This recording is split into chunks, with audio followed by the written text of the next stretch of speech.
અગિયારસના બધાની જય માતાજી, જય શ્રી કૃષ્ણ ફ્રેન્ડ્સ. તો આજે મેં અગિયારસમાં તમે ઝડપથી બનાવી શકો અને તે પણ શાકભાજીથી ભરપૂર તેવી મેં અહીંયા કુકરમાં સામાની ખીચડી બનાવી હતી. તો તેની માટે મેં અહીંયા 1 કપ જેટલો સામો લીધો છે. તો તેને આપણે 2 થી 3 વાર ધોઈ અને થોડીવાર માટે પલાળી દેવાનું છે.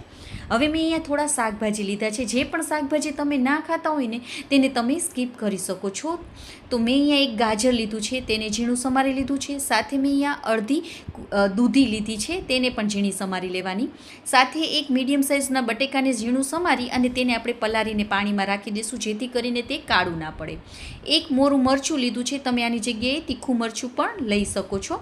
તો તેને પણ આપણે ઝીણું ઝીણું સમારી લેવાનું છે. હવે આપણે સીધું કુકરમાં જ તેને વઘાર કરવાનો છે. તો 1 ચમચી જેટલું તેલ અને 2 ચમચી જેટલું મેં અહીંયા ઘી લીધું છે. તમે એકલા તેલ સાથે પણ વઘાર કરી શકો અથવા એકલા ઘી સાથે પણ વઘાર કરી શકો.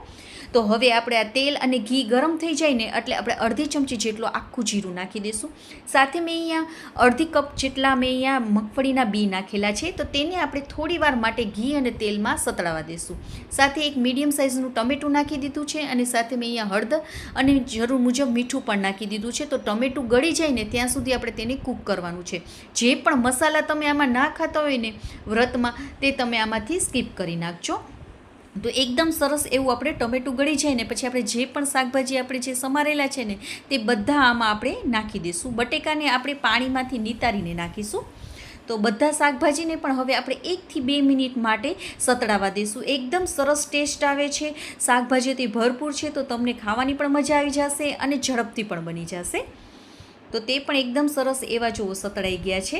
તો હવે આપણે મસાલા કરી લઈશું. તો મેં અહીંયા ધાણા જીરુંનો પાવડર અને લાલ મરચાંનો પાવડર નાખેલો છે અને સાથે 1 ચમચી જેટલી ખાંડ નાખેલી છે. ખટ્ટો મીઠો સ્વાદ આવશે ને તો મજા આવી જશે. જો તમે અહીંયા લાલ મરચાંનું પાવડર અને ધાણા જીરુંનું પાવડર ના ખાતા હોય ને તો તમારે આની જગ્યાએ કાળા મરીનો ભૂકો નાખવાનો. 1 થી 2 મિનિટ માટે આ મસાલાને પણ આ શાકભાજી સાથે સતળાવા દઈશું. હવે આપણે 1 કપ જેટલો સામો લીધો છે ને તો 5 ગણું આપણે પાણી લેવાનું છે. તો મારી છાશ બહુ ખાટી હતી ને તો મેં અહીંયા 3 કપ જેટલી છાશ અને 2 કપ જેટલું પાણી લીધું છે. જો તમારે મીડિયમ ખાટી હોય તો તમારે 5 કપ જેટલી છાશ લેવાની અને જો તમે 5 કપ જેટલા પાણી નાખતા હોય ને તો તમારે લીંબુનો રસ નાખી દેવાનો, જેથી કરીને ખટ્ટો મીઠો સ્વાદ આવશે ને તો મજા આવી જશે સામામાં ખાવાનું. હવે પાણી ઉકળી જાય ને એટલે આપણે સામાને નાખી દઈશું. એકવાર આવી રીતે હલાવી લઈશું. હવે કુકરનું ઢાંકણ બંધ કરી દઈશું અને હવે આપણે તેને મીડિયમ ફ્લેમ ઉપર સીટી કરી લઈશું. એક સીટી થઈ જાય અને એકદમ હવા તેની કુદરતી રીતે કુકરમાંથી બહાર નીકળી જાય ને પછી જ આપણે તેનું ઢાંકણને ખોલવાનું છે. તો જો એકદમ સરસ એવો આપણો આ સામો બનીને તૈયાર થઈ ગયો છે. એકદમ ઝટપટ બની જશે અને શાકભાજીથી ભરપૂર છે. તમે પણ આવી રીતે જરૂરથી ટ્રાય કરો. આજે 11 છે તો આવી રીતે એકવાર જરૂરથી ટ્રાય કરજો ને તમારો સામો કેવો બન્યો હતો ને તે કમેન્ટ કરીને પણ કહેજો. તો આવી જ નવી નવી રેસીપીઓ સાથે હું ફરીથી કાલે મળીશ. અને જો તમને આ મારી રેસીપી ગમી હોય તો પ્લીઝ લાઇક કરજો અને કમેન્ટ પણ કરજો કે તમને અમારા વિડીયો કેવા લાગે છે. તો ફરીથી આપણે કાલે મળીશું. ત્યાં સુધી બાય બાય, જય માતાજી.